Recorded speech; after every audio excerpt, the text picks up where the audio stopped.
What is up, YouTube? Hey, right after this intro, we're going to get into this video. Y'all need to see this. Let's check it out. Growth's got a formula most never learn. You don't need luck or talent, structure is earned. If you're ready to build and you know it's your turn, start with the 4 free videos, earn as you learn. Click on the more below to sign up.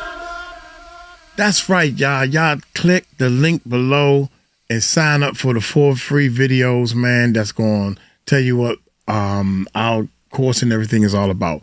Check this out, how to set up a channel for monetization from day one. Most creators think that YouTube monetization looks something like this. Hit that subscribe button, hit that bell. I'm messing all up, man. But hey, let's check it out. You upload some videos, eventually you hit 1,000 subscribers, and then you just hit 4,000 hours and you're done. Your channel looks great, if not a little lopsided, and everything went smoothly without a hitch. And yeah, while those are the rules, a lot of people seem to forget that monetization is actually a structure. And if the foundation of your channel is not built correctly, it can and will completely fall apart.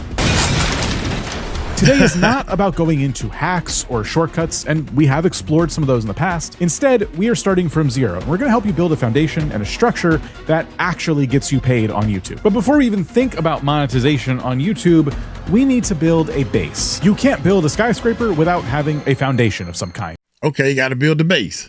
Let's build the base. Here we go. And on YouTube, that foundation is your channel settings. A lot of creators rush through these, and if you get this part wrong, maybe your channel doesn't fail to reach monetization today, but you could have problems down the road. First, you want to go to the Earn tab in YouTube Studio. If you see a lock icon next to 2-step verification, stop what you're doing. You literally can't even apply for the YouTube Partner Program if this is off. The last thing you need is for you to have your channel fully monetized and you're cruising right along, only for you to get hacked one day. All of your videos deleted, and your channel turns into one of those fake Tesla live streams. Secure your Google account. Do not skip this step. This right here is what keeps your channel from getting taken away from you overnight. Now for the next layer, what you want to do is go to Settings, Channel, and Feature Eligibility. Everyone should have standard features, and most of you should have intermediate features if you verified your phone number. But this third one, advanced features, is what I want you to look at. If you don't unlock this, you can't get clickable links in your video description, which means, for example, no affiliate links. You can't link to your newsletter, your blog, your merch. You're kind of like putting a big barrier right in front of your wallet, and you should probably get this turned on. Now, there's a few ways you can do this. You could wait a few months by just kind of posting videos and getting some channel history going. YouTube uses that as one way of verification. Or another way to do this right now is to use the video verification tool. They're gonna ask you to take out your phone, look at your camera, turn your head, and this should be enough for them to verify you're a human, and boom, you're done. It might take them a day or two to get back to you, but once they do, you should have advanced features unlocked once and for all, and you won't have to do it again. And now we're almost done with the boring stuff, but you need to look at your YouTube AdSense account next. If you don't set this up right, you could delay your YouTube paycheck by up to 3 months, like what happened to this person. According to Google, you are only allowed to have one AdSense account. So if you started a blog back in high school, or you had a YouTube account 10 years ago, you could already have one of these. If you try to create a new AdSense account when you already have an old one, you will get hit with a duplicate account error. It's a nightmare to fix. So before you apply for monetization, I want you to search your email just for the word AdSense. If the account is really old and you don't know the password anymore, use that account. Go and recover the password and get it going again. If you're sure you don't have an AdSense account already, and make sure to double check, what you want to do is wait until YouTube prompts you to make an AdSense account. Don't just make one ahead of time. So this is your foundation, your security settings, your feature access, and your AdSense setup. This alone does not make you money, but it is your foundation. And now that it's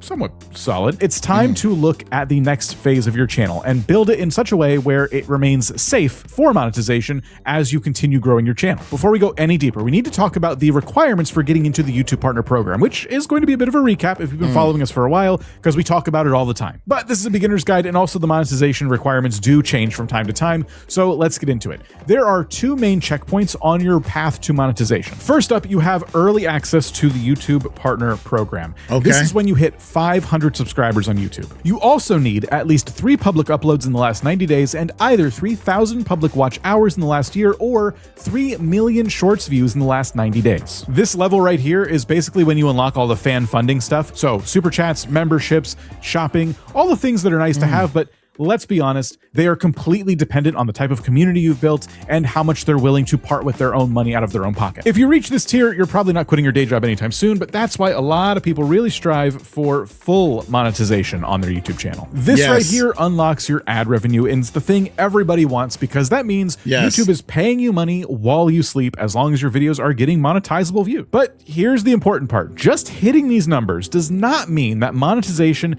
is an automatic thing that just turns on, even if you have set up your foundation well. It means you're eligible to apply for monetization. And that's a huge difference because once you do hit that apply button, YouTube takes the time to actually go in and review your YouTube channel to see if you're eligible. This can confuse a lot of creators because sometimes they hit all the numbers. They feel like they are entitled to monetization, and for some reason they're finding their Jenga tower is falling over. Well, that's the thing. Monetization is not permanent. It is something that can be taken away from you at any time. Here's the thing. In order for YouTube to make money, two things have to happen at the same exact time. One is that viewers need to be happy with the videos that they're served, and two is that advertisers need to feel safe spending money on the platform.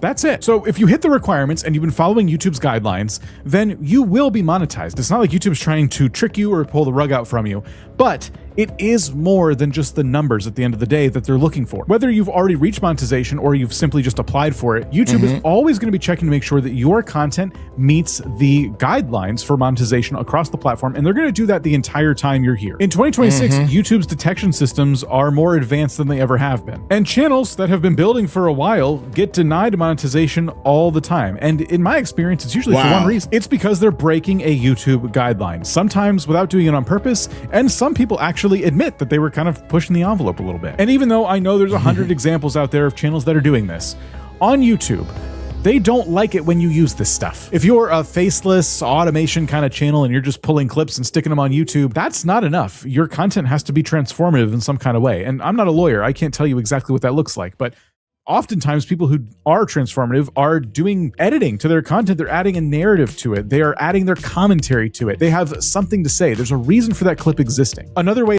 Yeah, they have something to say about the clip. Reaction. Once you start doing reactions or doing, putting your 2 cents into your videos, showing your face, letting the people know that you're real. What makes it so bad is these people are not going to be doing this. Humans ain't going to be liking this AI stuff.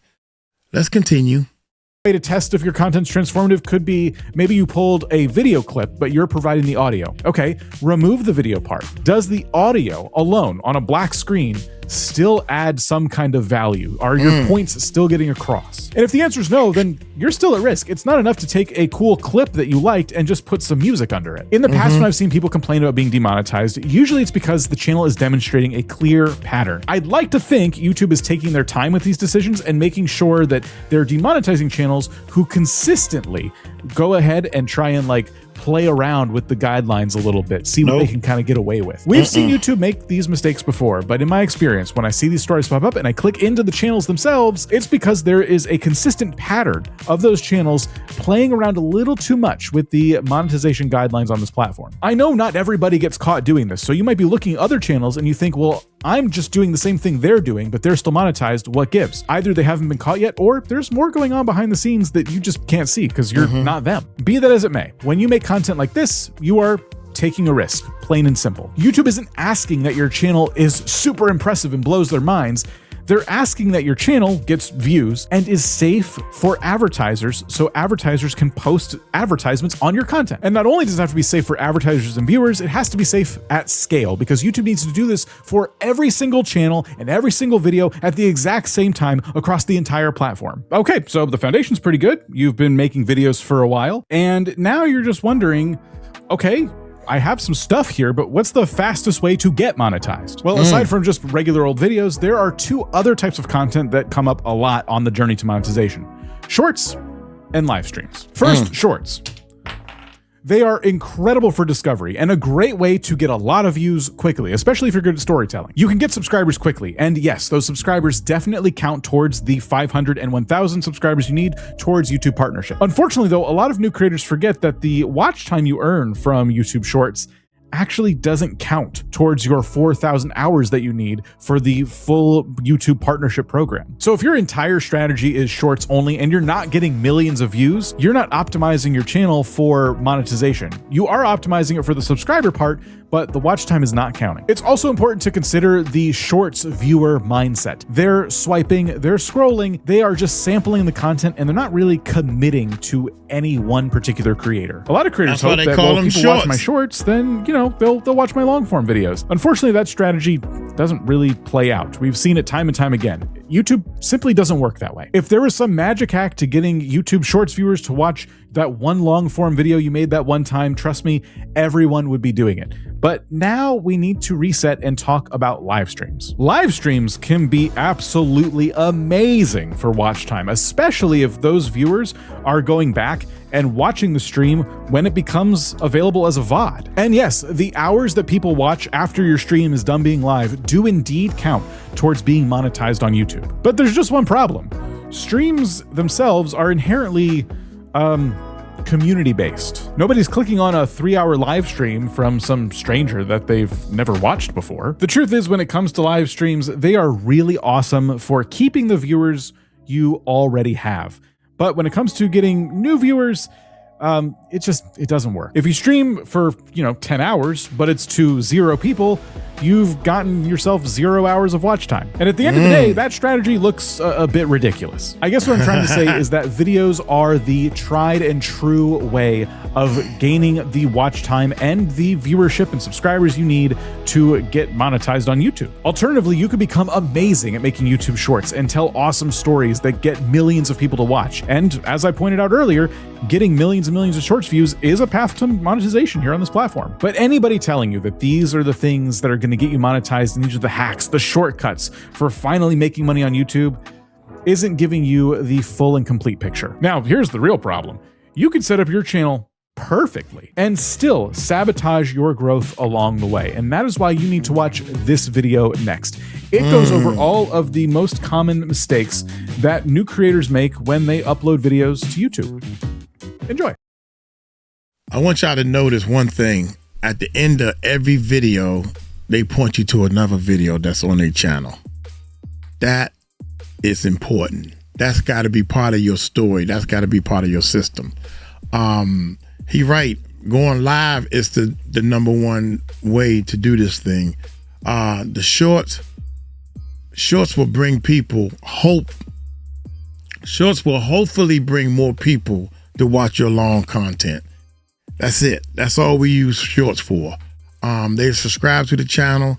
Then next thing you know, your live content will go in their feed.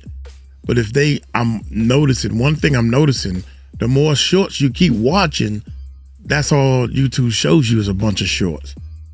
Even in the suggestive side and everything. So with the live side, that is perfect. That is beautiful. Speaking of live, in 5 minutes, I am going live on this channel every Sunday. The day is Sunday. It's 5:55.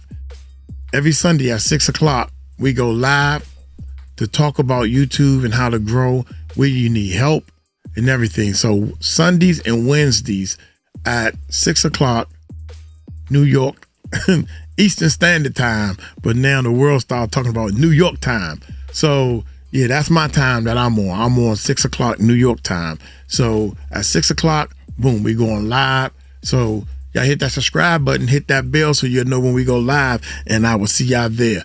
Peace out.